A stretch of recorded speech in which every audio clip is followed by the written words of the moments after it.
नमस्कार दोस्तों, return of कहानी लेकर आए हैं एक बाप और बेटे की दिल को छू जाने वाली कहानी। तो चलिए शुरू करते हैं।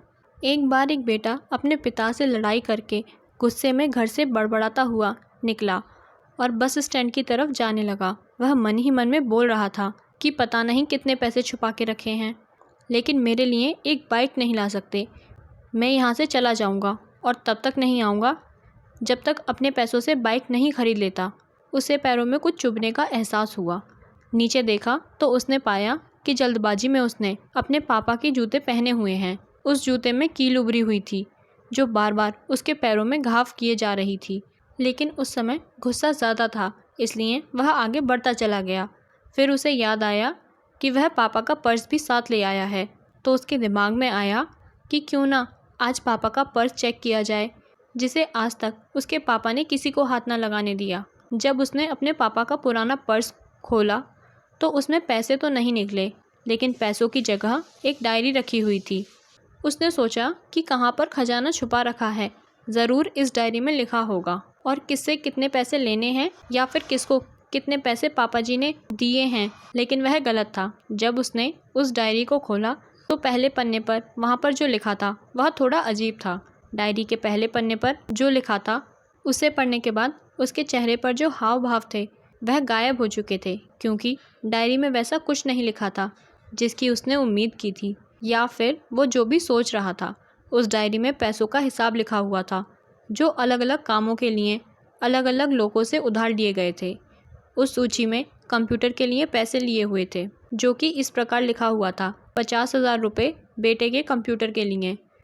वो वही कंप्यूटर था जिसे वह आज तक इस्तेमाल कर रहा है, लेकिन उस बेटे को यह नहीं पता था कि उस कंप्यूटर को खरीदने के लिए पैसे कहाँ से आए थे। उस डायरी में कैमरे का भी हिसाब था। उस बेटे को याद था जब उसने पहली बार कैमरे की जिद की थी, तब उसके पिताजी ने ठीक 2 हफ्ते बाद उसके जन्मदिन पर उसे वो दिया था, जिसे देखकर वह बहुत खुश हुआ था। और उसे खुश देखकर उससे ज़्यादा खुश कोई था तो वो थे उसके पापा। अब उसके बेटे से गुस्सा एकदम गायब हो गया था। जब उसके बेटे ने दूसरा पन्ना पलटा तो उसमें कुछ इच्छा लिखी हुई थी। पहली इच्छा थी अच्छे जूते पहनना। ये बात उसके बेटे को कुछ समझ नहीं आई। तभी उसके पैर सड़क पर एक गड्ढे में जा पड़ा जिसमें पानी भरा हुआ था, जिससे बेटे के पैर गीले हो गए। उसने जूते को पलटकर देखा कि जूता नीचे से फटा हुआ है। ये देखकर उसे डायरी में लिखी हुई बात समझ में आ गई।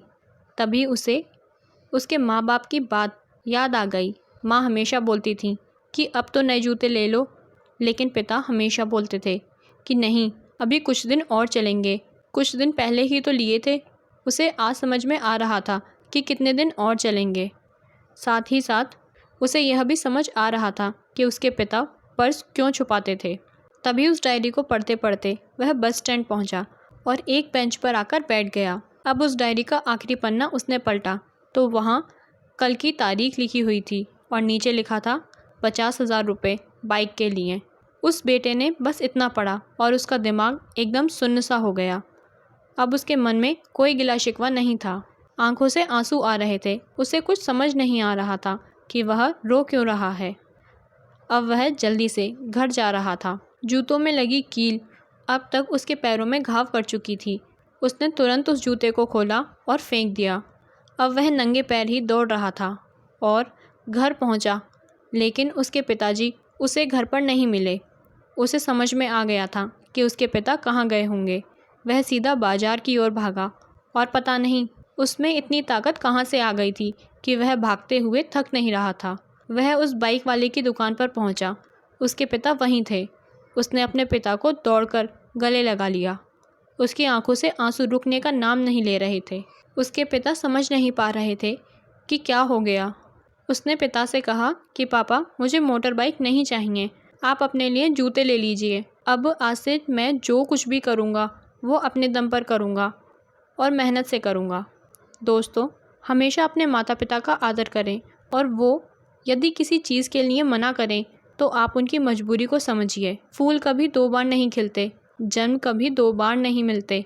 मिलने को तो 1000 लोग मिलते हैं, लेकिन हज़ारों गलती माफ़ करने वाले माँ बाप नहीं मिलते। यह कहानी आपको कैसी लगी और इसके बारे में आपका क्या विचार है हमें कमेंट बॉक्स में ज़रूर बताएं। और अगर चैनल पर नए हैं तो चैनल को सब्सक्राइब करना ना भूलें और साथ ही साथ बेल आइकन ज़रूर प्रेस करें। धन्यवाद।